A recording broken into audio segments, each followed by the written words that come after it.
good evening, fight fans. It's Ira and Ike here. Wow, I forgot what I was doing. And with me, as always, is Specs. Specs, how are you? No time to talk now. We have a Sagat versus Ryu match to commentate. That was a wonderful segue.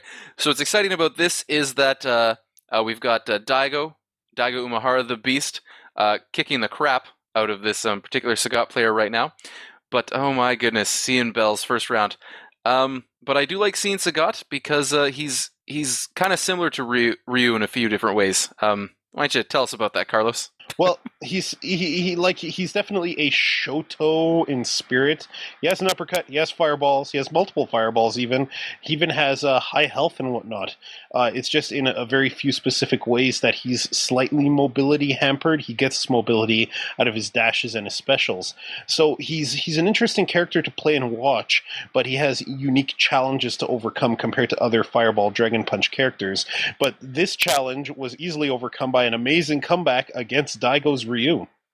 Yeah, that was really impressive. Coming back that far against Daigo with the combos, then a flawless zoning game to close it out with jumping a fireball. How often do you see somebody just simply jump over one of Daigo's fireballs and kick him in the face? Probably not very often. Well, the fact of the matter is, Daigo is a human being. His fireballs don't recover any faster than anyone else's, so if you get a good read, might as well take advantage of it, I think.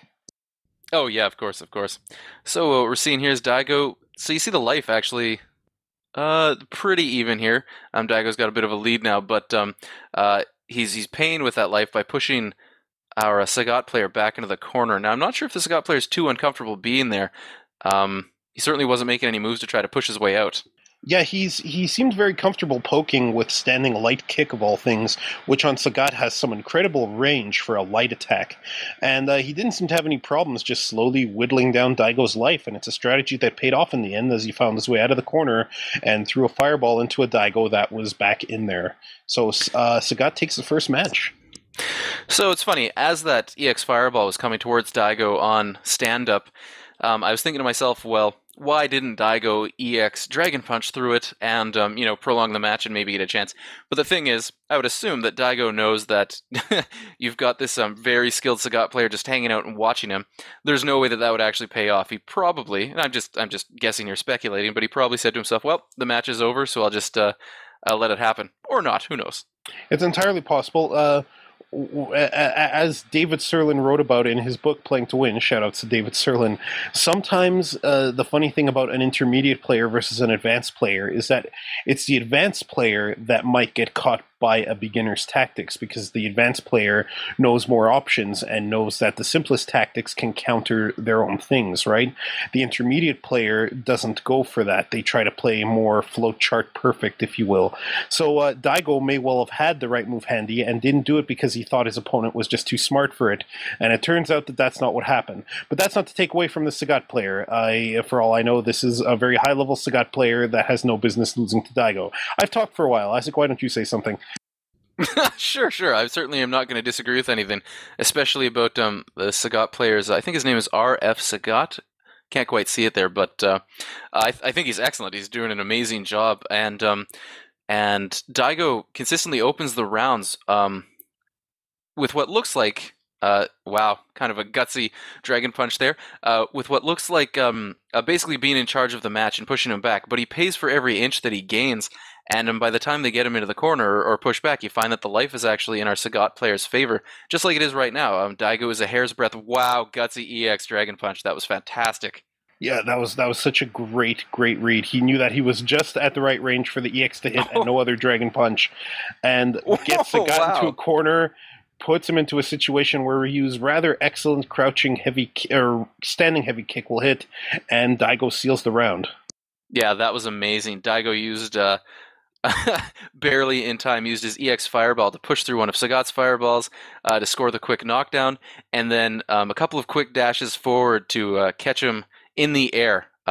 Pretty amazing play there, but we're right back to the next round here, and combos both ways. Yeah, there's a pretty amazing little back and forth at mid-screen going on here with both players kind of reading, feeling each other out. It looks like Daigo's Ryu is getting the advantage here, and he has Sagat dizzied yet again. Indeed, and a little tiny bit of fanciness there to close it out, and absolutely why not. So that makes it one match each. Exciting stuff. Geez, I Uh, want to know more about the Sagat player. yeah, I've never heard the name FM or PR Sagat. Two letters followed by Sagat. Um, these two commentators probably know it, but we don't have their direct line to find out. I was about to pretend that these two commentators are us. You're seeing us in the flesh. We sound little like how we look. We dress well, though. Yes, I especially am fond of that guy, and by that guy I mean my collared shirt and tie. Indeed, indeed. Good times. So, kahikusu.wordpress.com. Nope, that's got nothing to do with the actual match that we're watching here. Uh, yeah. Go into the training arena. The training arena, a very popular tournament stage because you've got the nice grid lines everywhere. You can measure your attacks, and you don't have all the cars and weird background characters and whatnot messing up those measurements. I personally am not a fan of seeing the training stage used in tourneys, but a lot of people seem to like it, and stage selection is one of those fun tourney rules that someone gets to pick it, someone invariably goes for this one. So a little bit of tournament selection opinionating from me. Yeah, and a bit of trivia there. Interesting. The things you know, Carlos. That's a kind of interesting stuff. I wouldn't have thought of the grid lines. Wow, great cross up from Daigo using that hurricane kick. You've got to do it at just the right time in order to catch a character. Although Sagat's a lot taller and has a larger hitbox than the average player, or average. A larger. Oh shoot! What am I looking for? It's not a hitbox. It's the defensive box. They're all hitboxes. Calling it a hitbox is fine. And you do touch on a good point there. Sagat is big, and there are a lot of combos that are much easier to do on him because you just have that window. You can throw something out, and one of Sagat's limbs or something is hanging out there and can be hit.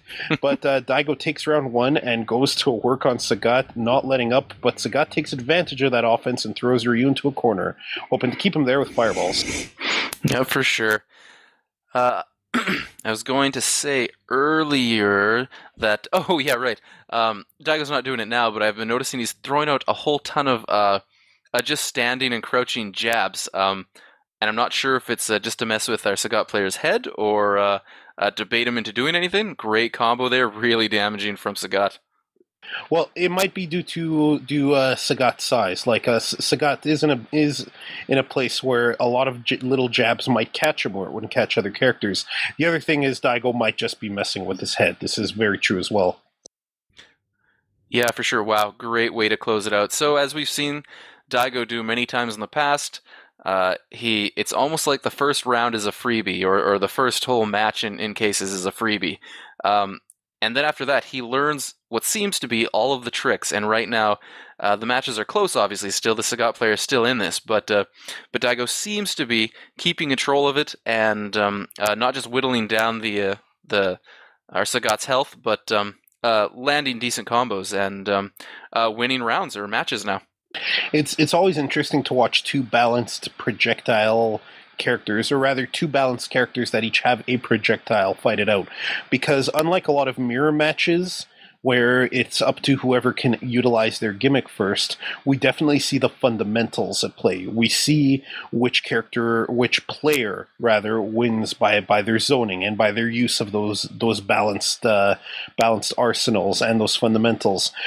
So watching Ryu and Sagat, that might be a boring match for some players to watch, or some people who watch streams. I think it's really exciting myself. Yeah, I couldn't agree with you more, but I understand the sentiment, especially if you're new to the Street Fighter universe. But here we go. So Daigo's up 2.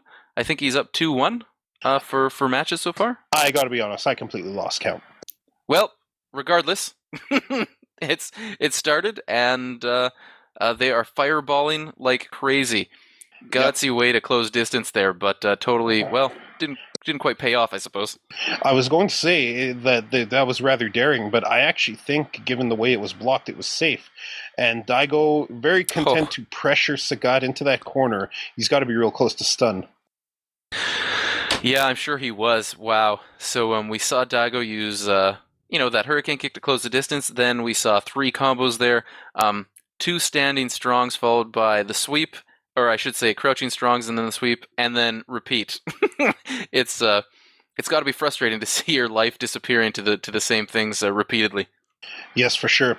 So Sagat well times a forward jump there to try to get some ground back, which is very important when you got two fireballers like this facing off. You don't want to cede ground. Daigo knows this and is pushing Sagat further and further back. Fancy, fancy jump back fierce punch. That probably wouldn't have worked on a lot of other characters, but Sagat's height makes it work just fine. Great cross up with the hurricane kick into super. My goodness, Daigo. Good end. I am so surprised that super actually killed. I thought for sure Sagat was going to land with a sliver of life and have one tiny hope for a comeback, but Daigo read his opponent before his opponent read him, and this is what Daigo does best. Outzones, outplays Daigo. What more can you say? Not a whole lot, other than I hope you guys enjoyed that. I certainly did. Carlos? Yeah, this has been Specs and Iron Ike and Specs and Iron Ike. Take it easy, folks. Take it easy, folks. Take care. Take it easy.